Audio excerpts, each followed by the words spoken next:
창세기 12장 1절은 아주 유명한 성경입니다. 하나님이 아브라함을 두 번째로 부르는 장면입니다. 첫 번째가 아닙니다. 하나님의 아브라함을 첫 번째 불렀던 장소는 아브라함이 태어난 곳입니다. 갈대아인 우르입니다. 이 갈대아인 우르는 당시 최대 문명 도시였습니다. 고대 근동 지역의 역사를 보면 문명의 발상지이기도 합니다. 자, 아브라함이 그 도시에서 태어났어요. 자, 그런데 아브라함의 가정이 믿음의 조상인데 온전치 않습니다. 이 아픈 사연이 있습니다. 아브라함이 삼형제가 있었죠. 제일 큰 형 이름이 하란입니다. 하란이 죽어요. 큰 형이 죽습니다. 가족사로 보면 장남이 죽은 거예요. 그 아브라함이 결혼하죠. 둘째도 나홀 둘째도 결혼을 합니다. 그 둘째 형은 자식이 있어요. 그런데 아브라함은 결혼했는데 자식이 없어요. 가족사가 가슴 아픈 흔적입니다. 형은 죽고 막내 아브라함도 결혼을 했는데 자식이 없다. 그리고 데라는 우상 숭배자입니다. 우상 숭배 이 신상을 조각을 해가지고 돈을 벌어요. 온전하지 않는 가정이에요. 아무리 좋게 보려고 해도 이 아브라함의 가정은 좀 불합리한 가정 같아요. 그런데 하나님이 그 가정에서 아브라함을 부르신 거예요. 이건 보통 놀라운 변화가 아닙니다. 사도행전 7장 보십시오.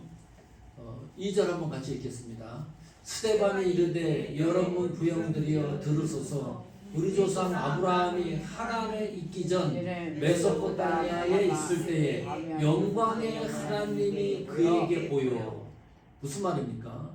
하나님이 아브라함에게 나타나셨다. 현현입니다.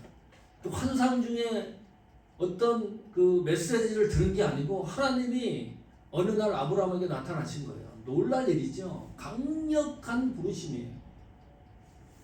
잠자다가 하나님의 목소리를 들은 게 아닙니다. 영광의 하나님이 그에게 보여. 어떤 메시지를 전합니까? 이르시되 내 고향과 친척을 떠나 내가 내게 보일 땅으로 가라 하시니. 창세기 12장 1절도 똑같습니다. 똑같은 메시지 두 번째 부르시는 장면 저희가 읽었습니다. 자, 4절 한번 보세요. 4절 같이 읽을까요? 시작. 아브라함이 갈대아 사람의 땅을 떠나 하란에 거하다가 그의 아버지가 죽음에 하나님이 그를 거기서 너희 사는 이 땅으로 옮기셨느니라. 누가 옮긴 거죠? 하나님이 옮기셨어요. 하나님의 부르심에 대해서요, 사도행전 7장 2절부터 4절까지가 명료하게 요약해서 정리해 놓은 문장입니다. 이 문장만 잘 보시면 2절, 3절, 4절의 말씀만 읽으면 하나님 부르심에 대하여 분명하고 확실해집니다. 하나님의 부르심은 뭡니까? 하나님 부르심의 결과는 뭡니까? 하나님 부르심의 과정은 뭡니까? 여기에 다 있어요. 아브라함을 부르신 장면을 살펴보면 이 사도행전 7장에 하나님 부르심에 대한 명제가 다 들어있어요. 지금 사는 이 땅으로 하나님이 아브라함을 옮기셨느니라. 부르심에 대한 결과입니다. 우리 부르심에 대한 결과는 인간이 결론을 내는 게 아닙니다. 부르심에 대한 결과는 하나님이 그 결과를 내시는 거예요. 여기 성경처럼 이 땅으로 옮기셨느니라. 그래서 아브라함처럼 하나님이 우리를 부르셨다 그러면 반드시 사인이 있습니다. 어떤 사인입니까? 내 삶 속에 하나님이 어떻게 개입하시는지, 그리고 나의 마지막 삶의 결론을 하나님이 어떻게 내리는지까지가 부르심에 대한 총괄적인 내용입니다. 그것이 성경적인 부르심이에요. 우리 아브라함을 통해서 그 부르심에 대한 것을 오늘 구체적으로 살피려고 합니다. 자, 그러면 두 번째 하나님이 아브라함을 부르신 내용, 창세기 12장 1절이죠. 그 장소가 어딘가요? 어디에서 부르셨나요? 첫 번째 부르심은 어디죠? 우르입니다. 두 번째 부르심은 어디서 부르신 거예요? 하란입니다. 하란. 자, 창세기 11장 31절 보십시오. 같이 읽습니다. 데라가 그 아들 아브라함과 하란의 아들인 그의 손자 롯과 그의 며느리 아브라함의 아내 사레를 데리고 갈대아인의 우르를 떠나 가나안 땅으로 가고자 하더니 하란에 이르러 거기 거류하였으며. 하란에서 아브라함을 부른 거예요. 왜 하란에서 아브라함을 다시 부른 거죠? 왜 하란에서 더 부른 겁니까? 하란에 이르러 거기 멈추었기 때문입니다. 누가? 데라가. 목적지가 어디예요? 가나안입니다. 데라가 주체자가 되어서 움직이는 거예요. 어디로? 가나안으로 가다가 하란이라고 하는 도시에 그냥 머물러 있는 겁니다. 11장 32절 보세요. 창세기 11장 32절에 자, 읽어봅시다. 데라는 나이가 205세가 되어 하란에서 죽었더라. 잘 보세요. 우리는 사도행전 7장에서 하나님이 누구를 부르신 거예요? 아브라함을 부르셨죠? 아브라함을 향해서 어디로 가라 그러는 거였죠? 가나안으로 가라 그러는 거예요. 그러면 사도행전 7장에는 주인공이 아브라함입니다. 그러나 창세기 11장 31절은 누가 주인공이에요? 데라가 주인공이에요. 그러면 성경이 충돌하는 겁니까? 어떤 창세기가 오류입니까? 사도행전이 오류입니까? 어떤 것이 옳은 거예요?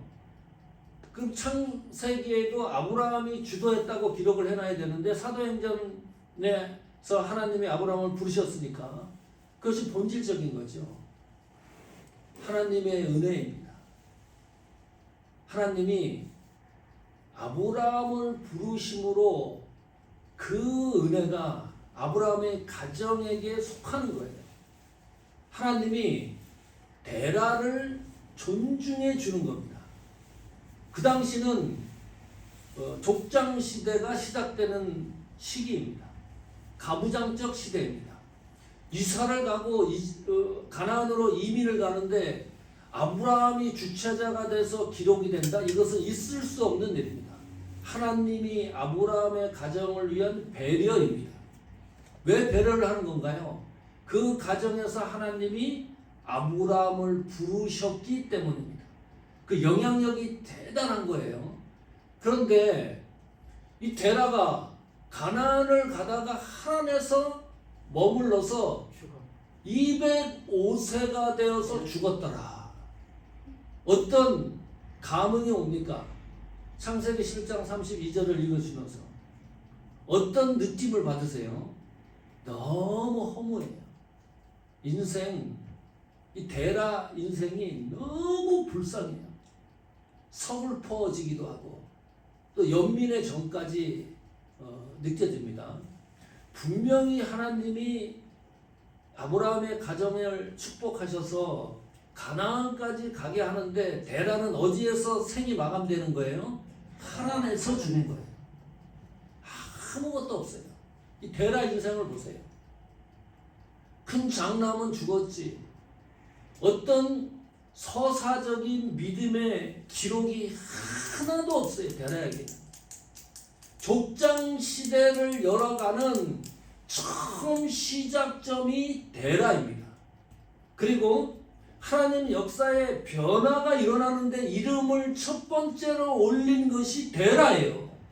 그런데 마지막 데라가 걸어갔던 내용은 그냥 205세가 되어 하란에서 죽었더라. 이것이 인생의 종결입니다. 하나님이 부르셔서 가나안으로 가면 이런 걸 기대할 수 있잖아요. 이 데라는 우상 숭배를 했는데 하나님 은혜를 깨닫고 하나님을 진중하게 섬기는 믿음의 사람이 되었다. 하나님의 말씀을 붙들고 끝까지 하란을 통과해서 가나안에 입성했다. 이것이 완성된 문장인데 데라는 205세 길게 살면 뭐합니까? 아무것도 없어요. 믿음의 흔적을 남긴 것도 없고 아버지 데라로서 자녀들에게 신앙의 유산을 남긴 것도 없고 21세기를 살아가는 우리가 이 성경을 보면서 데라를 향해서 존중하고 믿음의 조상으로 믿음의 선배로서 붙잡아야 될 요소가 하나도 없어요. 너무나 불행한 죽음입니다. 데라와 같은 신앙의 길을 걷지 맙시다.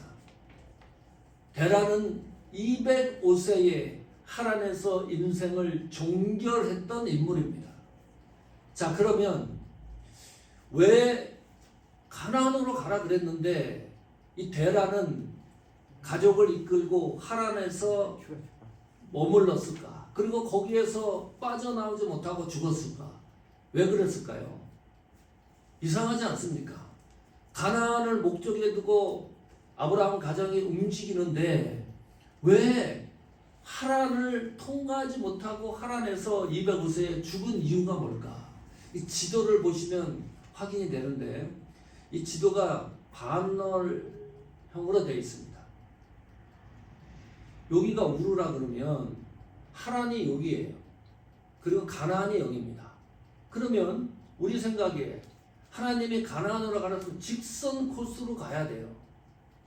그런데 이 직선 코스는 험난한 길입니다. 예, 사막길이고 산악지역도 있고 이래요. 근데 하란을 거쳐서 가면 여기는 쉽게 말하면 고속도로가 뚫린 길입니다. 가기가 편하죠. 조금 시간이 걸리더라도 하란을 거쳐서 가나안으로 가는 것이 현명한 생각입니다. 그래서 데라 가족도 아브라함의 가족을 이끌고 하란을 거쳐서 계획했겠죠. 가나안으로 가기로 세웠을 거예요. 하란에 도착해 보니까 너무 비슷한 거예요. 우루와 이 환경이나 이것이 너무나 그 신흥 도시고 또 이 하란이 우루보다는 못했지만은 아주 비슷한 그런 풍경의 도시였습니다. 그리고 가장 중요한 거 데라가 우상 숭배했던 난나르 이 달신을 섬기는 신전이 있었던 곳입니다. 자연히 거기에 그냥 머무르게 된 거예요. 철이 1, 2년 갑니까? 205세가 되도록 떠날 생각을 하지 않는 거예요. 자, 그러면 짐작을 해야 돼요. 아브라함은 하나님이 아브라함에게 직접 나타나서 본토 친척 아버지 집을 떠나라 부르셨잖아요. 그럼 아브라함에게는 부르심에 대한 은혜와 소명의식이 있는 거예요. 아브라함은 하란에서 머물고 있었을 때에 아브라함의 목소리가 성경에 전혀 기록되지 않아요. 아브라함이 데라를 설득했다든지 이 문제를 해결해야 되지 않습니까? 찝찝해서 어떻게 살아요? 하나님이 아브라함에게 직접 나타나서 가나안까지 가라고 했는데 가는 도중에 하란에서 머물면 아브라함의 심장이 두근거려야 되지 않습니까? 그렇다면 아브라함은 하나님의 부르심에 대한 은혜를 망각할 수도 있겠다. 무뎌졌을 수도 있겠다. 그게 아니면 아브라함은 부르심에 대한 의식이 점점 사그러들고 있는 순간이었을지도 모른다. 아무것이 없어요. 반응도 없고 아무것도 없어요. 이게 놀라운 거 아닙니까? 하나님이 나에게 나타나서 부르심에 대한 강력한 은혜를 줬으면 그것이 어떻게 흔들립니까? 아무 얘기도 없고 그냥 205세가 되어서 하란에서 죽었더라. 거기에 머물고 있었던 아브라함입니다. 여러분, 신앙생활에서 가장 무서운 게 뭔지 압니까? 무감각입니다. 내가 신앙생활을 엉터리로 해요. 내가 알아요. 하나님 앞에 진중하지도 못하고 그런데 느끼지 못합니다. 묘한 겁니다. 무감각한데 살고 살아가는 데는 전혀 또 문제가 없어요. 하나님이 부르심에 대한 은혜도 점점점 낙후되는 거예요. 가장 무서운 것이 무감각입니다. 이 신앙에 대한 무감각은 너무나 위태위태한 거예요. 아브라함은 분명히 성경에서 확인을 했어요. 사도행전 7장 2절, 3절, 4절에서 하나님이 아브라함을 부르시고 메시지를 주시고 소명을 주신 것을 확인을 했습니다. 아무 근거나 아브라함의 반응이 하란에서 아버지가 죽을 때까지 그대로 무감각 상태에서 묻혀버린 현장입니다. 그리고 보세요. 데라가 205세에 하란에서 죽고 나서요. 12장 1절이 이렇게 시작을 합니다. 여호와께서 아브라함에게 이르시되 너는 너의 고향과 친척과 아버지의 집을 떠나 내가 내게 보여줄 땅으로 가라. 똑같은 메시지예요. 수십 년 전에 갈대아 우르에서 아브라함이 들었던 하나님이 말씀했던 똑같은 메시지입니다. 11장 32절과 12장 1절에 공백이 있는데 아무것도 뭐가 첨가되지 않았어요. 예? 거기에 어떤 조미료가 들어가지도 않습니다. 어떤 설명도 없어요. 그렇다면 이 데라는 족장 시대를 여는 이름에 올리고 또 가나안으로 향하게 하는 하나님의 변화된 역사의 이름을 올렸는데도 불구하고 하란에서 죽었더라. 하란에서 머문 것은 하나님의 역사를 이 데라는 멈추어 세운 겁니다. 하나님의 계획을 얻은 거죠. 가나안으로 가는 거예요. 가나안으로 가는 건데 데라가 주체자가 돼가지고 하란에서 모든 것이 정지가 된 거예요. 이 성경을 보면 하나님이 데라가 죽는 것을 기다리고 있었던 것 같아요. 죽자마자 다시 한번 하나님이 아브라함에게 나타나서 똑같은 메시지를 주지 않습니까? 갈대아 우르에서 하나님이 불렀던 그 동일한 메시지입니다. 변하지 않는 메시지를 전하고 있습니다. 다시 일깨워 주는 겁니다. 그래서 아브라함을 통해서 저희들이 체계적으로 다시 한번 확인해야 될 하나님 부르심에 대한 세 가지 특징이 있습니다. 하나님의 부르심은 오직 주어가 하나님이십니다. 우리가 아닙니다. 우리는 늘 그런 얘기합니다. 성경에서 하나님이 제자들을 부르실 때요. 부를 때 어떤 일들이 일어납니까? 하나님이 제자를 세울 때 조건을 이유를 말아서 부른 적이 단 한 번도 없습니다. 참 이것도 묘한 겁니다. 하나님이 제자를 세울 때 또 바울 다메섹 도상에서 하나님이 부르실 때도 몰라요. 바울은 그날도 예수 믿는 사람들 죽이려고 가던 조동 아닙니까? 그때 그냥 불러서 세워요. 마태복음 10장 1절에도 예수께서 12 제자를 부르사 왜 불렀는지, 어떤 조건의 커트라인이 무엇인지, 어떤 이유에서 불렀는지 몰라요. 이 부르심의 주어는 오직 하나님이시다. 일방적인 부르심입니다. 그래서 우리는 그것을 하나님의 주권이라고 부릅니다. 하나님이 우리를 부르신 것은 하나님 주권의 영역입니다.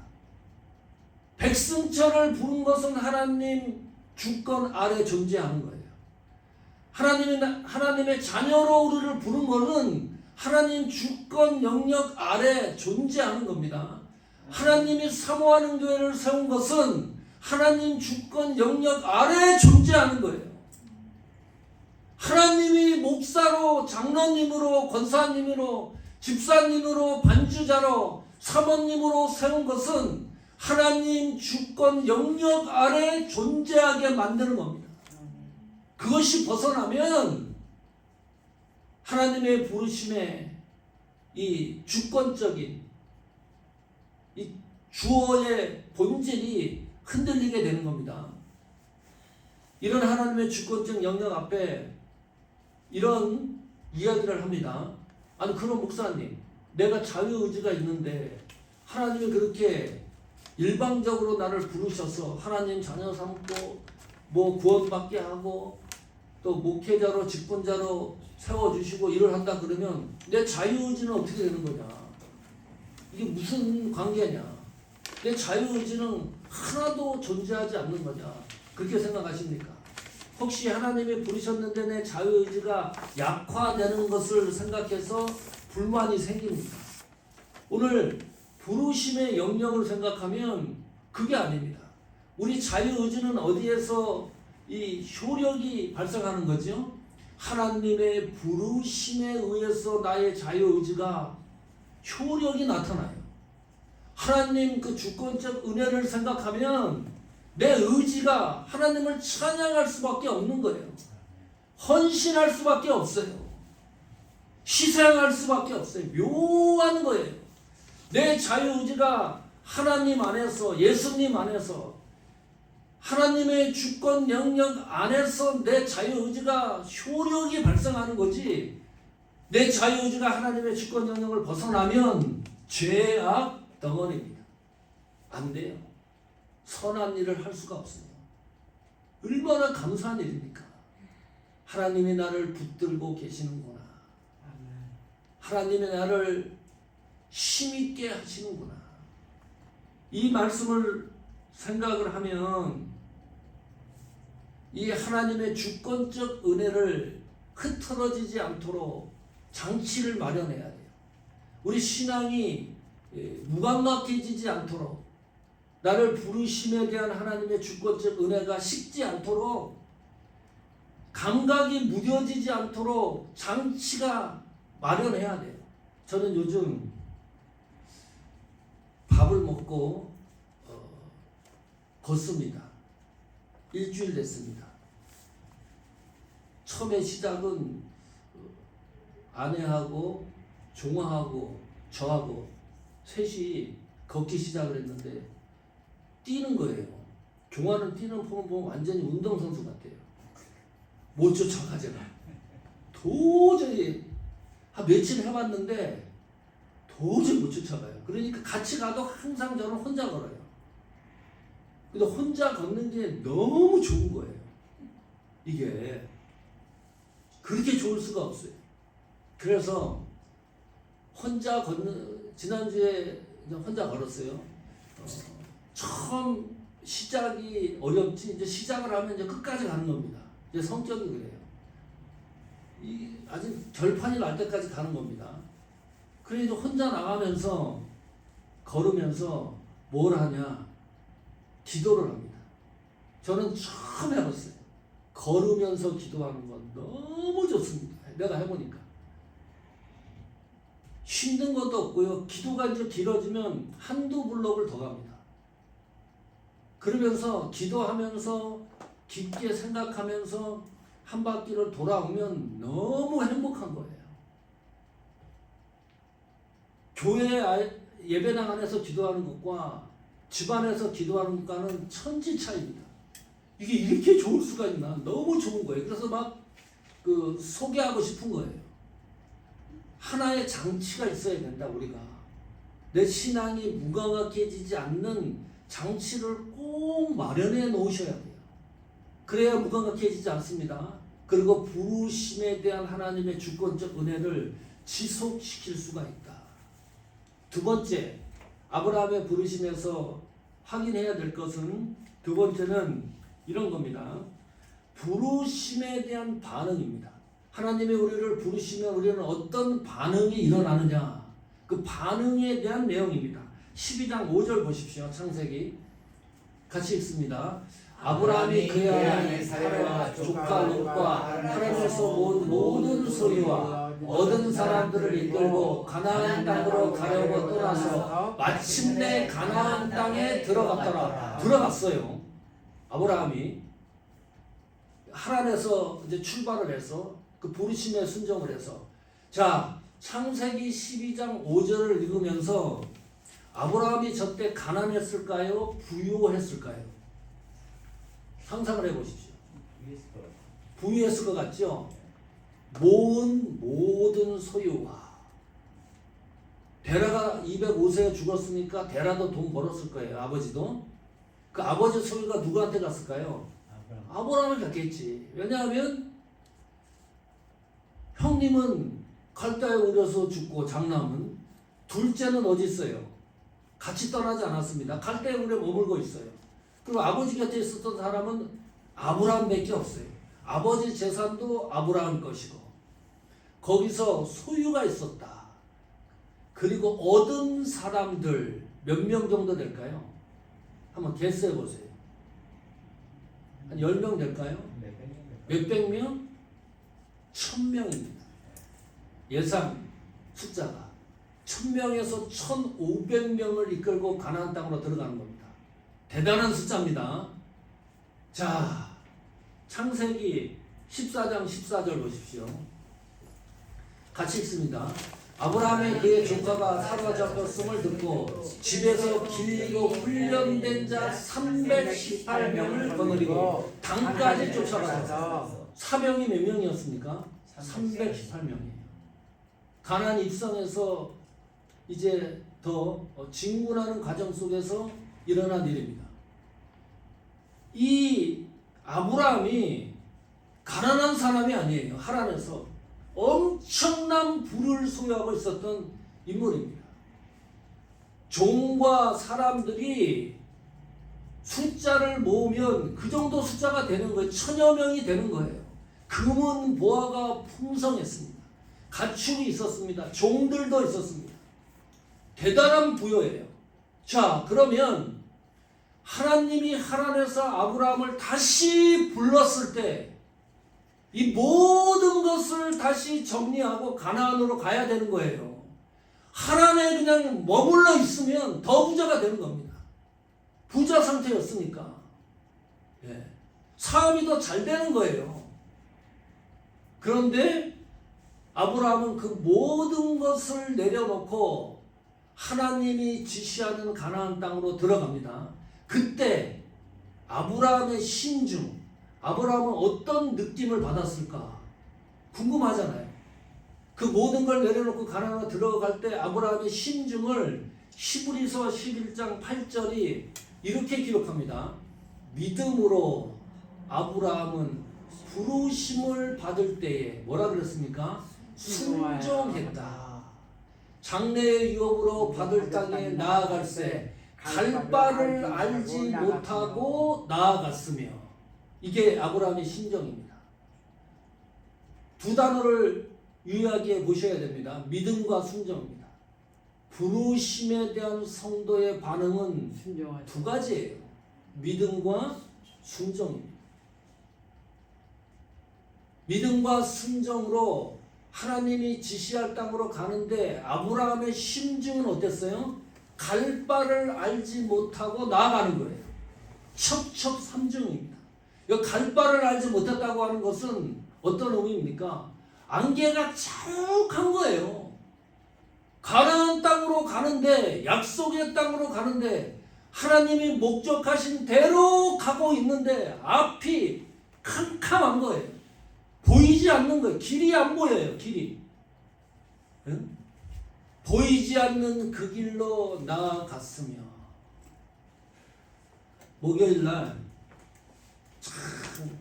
그 디즈니랜드 그 연간 패스 끊었다 그랬잖아요. 이게 간혹 가요. 이 디즈니랜드가 얼마나 넓은지 놀이기구 타는 걸 목요일 날 가서 2개를 탔는데 처음 타보는 거예요. 작년에도 1년 동안 갔거든요. 그걸 못 타봤어. 이 종아가 제가 이 청룡열차 타는 거를 못 탑니다. 롤러코스터. 혹시 이거 주영사님 재밌나요? 무서웠죠? 우리 진희권사님은 좋아. 좋아하시는 분이었어요. 와, 저는 세상에서 제일 무섭고 그 놀이기구는 절대 타지 않습니다. 그날 종아가 한번 타보자고 우주선을 타고서 이 밤이에요. 그 우주에 별들이 막 보이고 막 환상적인 겁니다. 그래서 그걸 타러 갔네. 줄을 쭉 서가지고 탔는데 종아가 그래요. 타기 전에 2번 꺾인다는 거예요. 2번. 힘을 딱 주고 허리에 딱 힘있게 붙들고 있어야 된다는 거예요. 웬걸 우주선을 천천히 타고 나서 전체 우주를 보는 게 아니라 완전 롤러코스터예요. 청룡열차입니다. 안 보여요. 깜깜해요. 어디서 쉬는지 내려가는지 감각이 안 와. 사람 죽어요. 그 롤러코스터를 타면 그런 거 나오죠. 끝나고 나면 사진을 다 찍어놔요. 그래서 사진 사가게 하는데 우리 와이프하고 저는 와이프는 완전 통곡을 하고 있고 나는 소리 한 번을 못 질렀어요. 사람이 너무 무서우면 소리가 안 나와. 내가 그때 또 알았어요. 소리가 안 나와. 이 치아가 다 망가질 정도로 입을 그냥 닫고 그 표정이 와우. 앞이 안 보이는 건요 무서운 겁니다. 지금 저는 롤러코스터 타고 와가지고 이 11에서 11장 8절 읽으면서 아브라함이 그럴 수 있었겠다. 갈 바를 알지 못해. 어디서 꺾이는지 내려가는지 몰라. 그런데 가능한 게 뭐예요? 목적지가 있다는 거예요. 네. 이게 은혜입니다. 우리는 목적지가 있기 때문에 갈 바를 알지 못하고 나가는 이 현실에서 하나님이 부르심에 대한 반응은 딱 2가지예요. 믿음과 순종입니다. 해봐야 되지 않습니까? 하나님 말씀에 한번 순종해봐야 되지 않습니까? 순종해서 나오는 결과를 확인해 봐야 되지 않습니까? 그래서 가나안에 우리 모두 입성해야 되지 않습니까? 하나님 부르심에 대한 반응은 믿음과 순종입니다. 돈을 요구하는 것도 아닙니다. 환경을 요구하는 것도 아닙니다. 우리의 열심을 요구하는 것도 아니에요. 믿음과 순종입니다. 마지막 3번째, 하나님 부르심의 특징은 하나님 약속에 근거합니다. 창세기 12장 2절 읽어보십시오.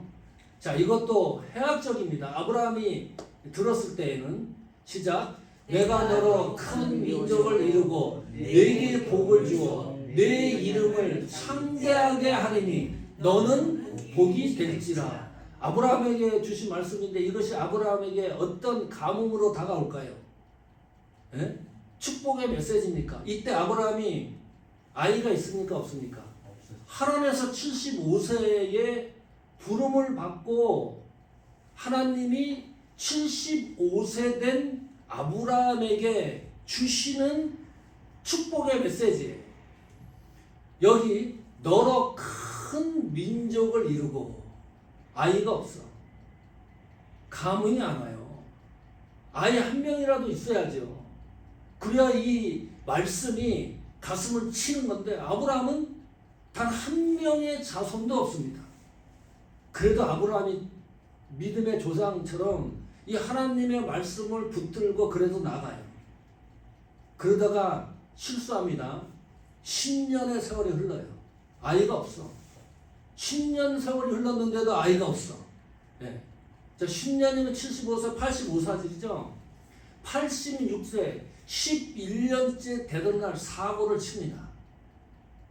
이 하나님이 큰 민족 이루고 복을 주신다 그랬는데 11년이 지났는데도 나에게 아이가 없어. 이 뭐냐 이거. 하나님이 말씀하신 게 이게 정당한 거냐. 어떤 사고를 칩니까? 사라 와이프를 시종 들었던 종이 하나 있었어요. 이집트 출신입니다. 누굽니까? 그 이름이. 예. 그 종과 불미스러운 행위를 해가지고 애가 하나 덜썩 나오네. 그 애 이름이 누구죠? 이스마엘입니다. 골치 아픕니다. 중동 사태 보세요. 이 하나님의 약속의 말씀을 믿고 그 11년 86세 때 사고를 쳐서 이스마엘이 나와가지고 애를 먹어요. 하나님이 87세에 약속의 말씀대로 아이를 줍니까? 100세 때 주시는 거예요. 상상할 수가 없어요. 75세에 하나님이 약속을 하고 100세에 드디어 정상적으로 하나님이 약속한 아들을 주세요. 기다릴 수 있습니까? 잘 못 기다립니다. 우리도 잘 못 기다려요. 네. 뭐가 이게 막 풍성하게 막 눈에 보이고 잘 되고 막 번성하고 이래야지 무엇이 되는 것 같은데 캄캄한 겁니다. 75세 때 100세면 이게 몇 년이야 도대체. 네? 그러니까 기다리다가 사고를 쳐가지고 이렇게 힘든 상황을 만들잖아요. 하나님은 약속에 근거하는 겁니다. 하나님이 내가 너를 큰 민족을 이루고 아이가 없어요. 그래도 그 말씀대로 되는 거예요. 그 약속의 근거를 우리는 붙드는 겁니다. 다른 거 붙드는 게 아닙니다. 뭐 신비하고 초자연적인 기적을 붙드는 것이 아니라 하나님이 말씀하신 약속을 끝까지 붙드는 거예요. 그 약속을 붙들기 때문에 사역도 감당하는 겁니다. 숫자가 약해도 끝까지 가는 이유가 하나님 약속에 근거하기 때문입니다. 자, 출애굽기 2장 24절 25절 보십시오. 하나님이 하시는 일의 방법론입니다. 같이 읽습니다. 하나님이 그들의 고통소리를 들으시고 하나님이 아브라함과 이삭과 야곱에게 세운 그의 언약을 기억하사. 보세요. 하나님이 약속하신 근거가 있으면 반드시 그것을 그 약속에 의하여 고통스러운 소식. 보세요. 25절 있습니다. 하나님이 이스라엘 자손을 돌보셨고 하나님이 기억하셨더라. 무엇으로? 하나님이 말씀하신 언약을 기억하사. 하나님의 약속은 일방적인 겁니다. 아브라함과 어떤 조약을 맺은 게 아니에요. 하나님이 이렇게 하시겠다고 하는 거예요. 그것이 그랬기 때문에 우리는 은혜입니다. 그 하나님의 약속을 붙드는 거예요. 어려우면 어려울수록, 힘에 붙이면 붙일수록 하나님이 말씀하신 약속을 붙들고 나가는 거. 하나님은 그 약속을 근거해서 일하신다. 이게 부르심의 특징입니다. 성도 여러분, 오늘 말씀을 다시 새김질하시기를 축원합니다. 하나님은 우리 부르심의 주어입니다. 어찌하든지 하나님이 우리 교회와 우리 신앙 속에 역사하시는 하나님의 주권적 은혜를 늘 식어지지 않도록 그 주권적 은혜를 경험해 나가시기를 축원합니다. 하나님 부르심에 우리의 반응은 큰 거 아닙니다. 믿음과 순종입니다. 그 믿음과 순종의 여정이 무감각해지지 않도록 장치를 마련하시고 그 은혜가 우리 삶 속에 충실해지기를 축원합니다. 그리고 하나님의 부르심의 특징은 하나님 약속에 근거해서 일을 하신다. 하나님의 약속이 뭡니까? 성경이에요. 기도하실 때 너무 답답한 일 있죠? 성경 말씀 펴들고 기도하는 겁니다. 하나님이 나에게 복 주신다고 했습니다. 몇 장 몇 절에 이렇게 말씀했습니다. 하나님 저에게 복을 주셔야 됩니다. 하나님 저 인간 너무너무 싫은데 원수를 사랑하라고 했습니다. 내가 이 말씀대로 해보려고 하니 하나님 말씀대로 나에게 되어지게 해 주십시오. 이런 훈련과 연습이 우리 생활 속에서 많아지고 충족되어서 우리 사역과 믿음의 여정이 하나님 약속의 근거대로 성취되는 은혜가 충만하기를 축원합니다.